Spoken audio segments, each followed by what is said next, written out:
Olá pessoal, o tema da nossa aula de hoje é a origem do dinheiro. Vocês já imaginaram como nossos antepassados faziam para adquirir alguns produtos antigamente? Bom, hoje a forma que usamos é a compra, fazendo pagamento em dinheiro, certo?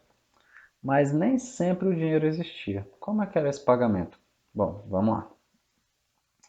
Esse tipo de negociação antigamente era chamado escambo. Mas o que era o escambo? Escambo era a prática de trocar mercadoria sem o uso de dinheiro.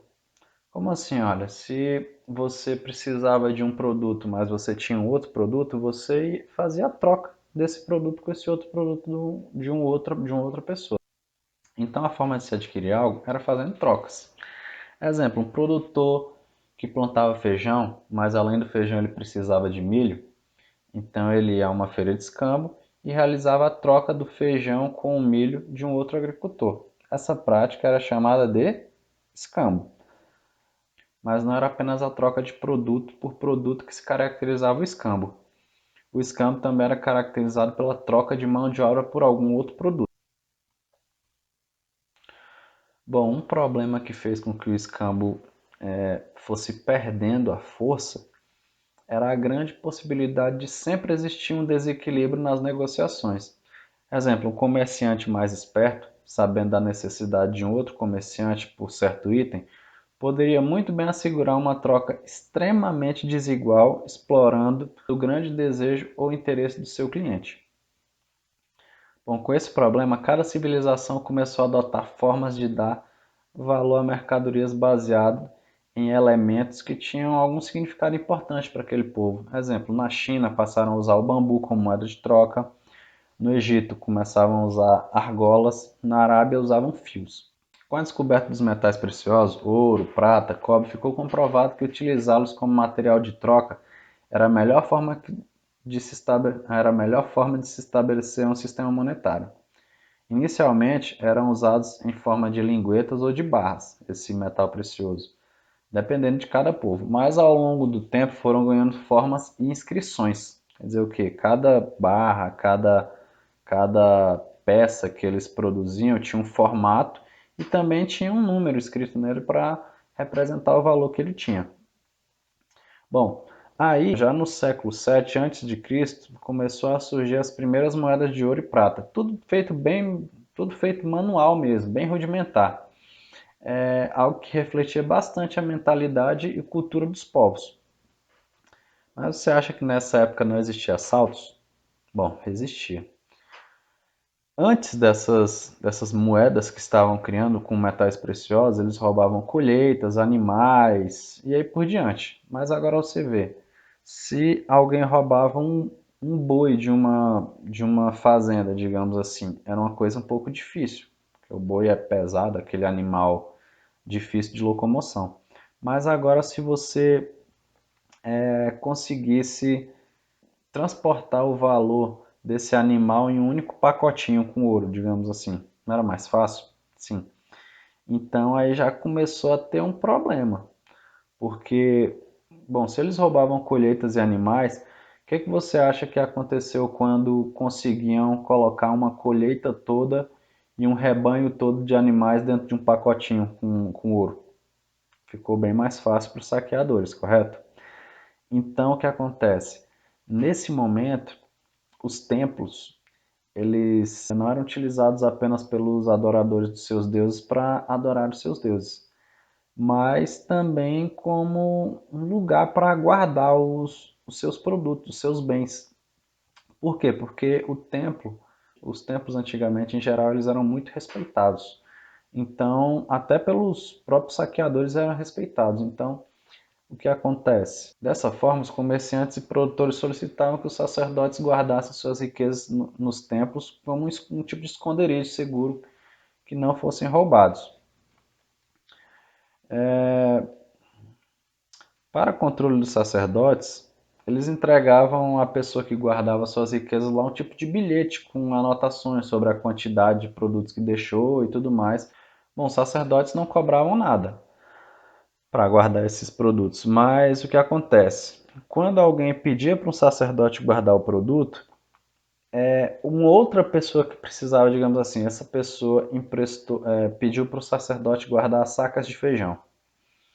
E um outro produtor tem uma terra fértil e tudo mais, e ele pede emprestado ele precisa dessas sacas de feijão que está guardado para sua produção. Então o que acontece? O sacerdote emprestava essas sacas de feijão para esse produtor.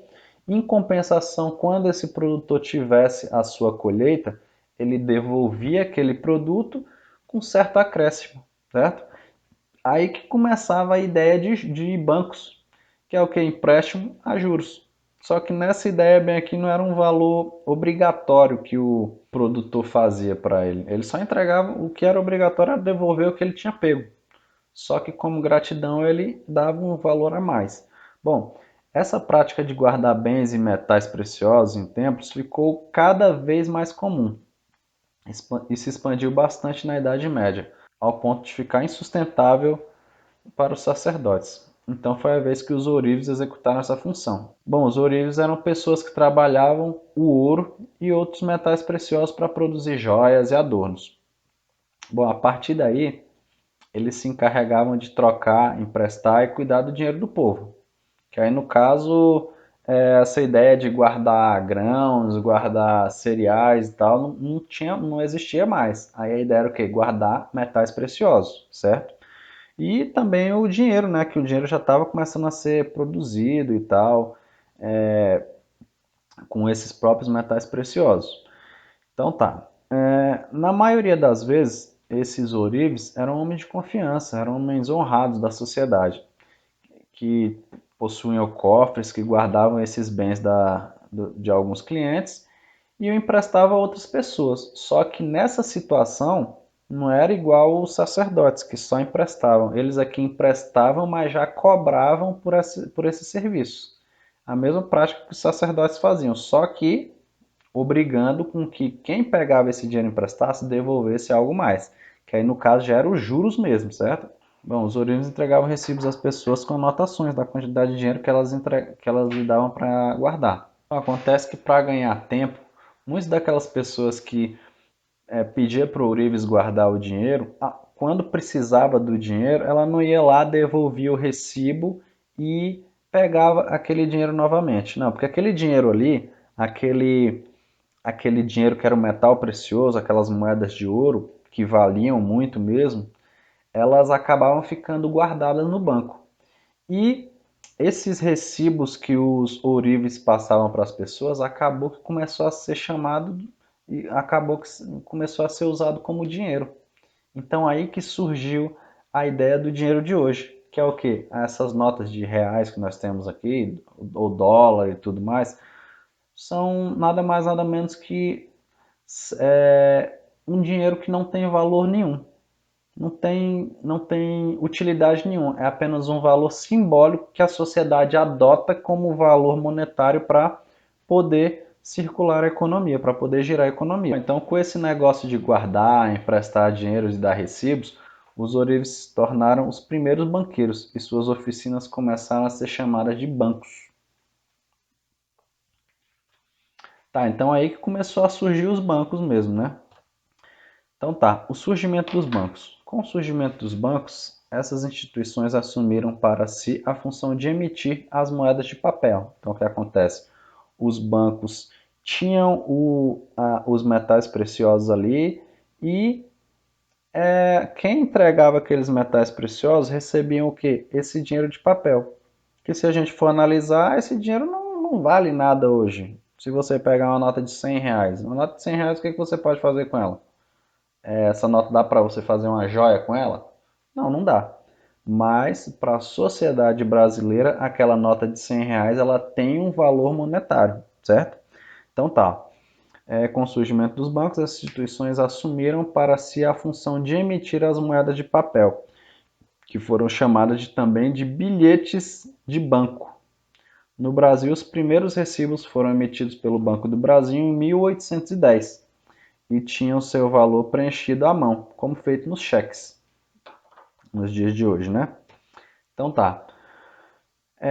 Como isso estava tendo uma proporção muito grande, Então o governo começou a controlar tudo. Então tá, o governo começa a controlar a emissão do dinheiro e hoje a confecção das moedas, a confecção do dinheiro que nós temos, ela é ela passa por um rigoroso critério aí para evitar um critério de impressão para evitar falsificações, para evitar que o dinheiro se estrague muito facilmente, certo?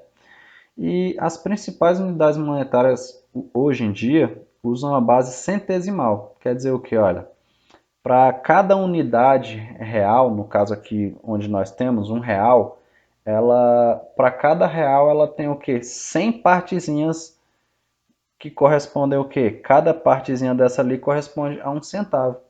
Então nós temos o quê? Um real tem quantos centavos? 100 centavos. Bom, entendendo, aqui a gente já está meio que finalizando já, vamos ver. Entendendo o processo de distribuição do dinheiro no Brasil.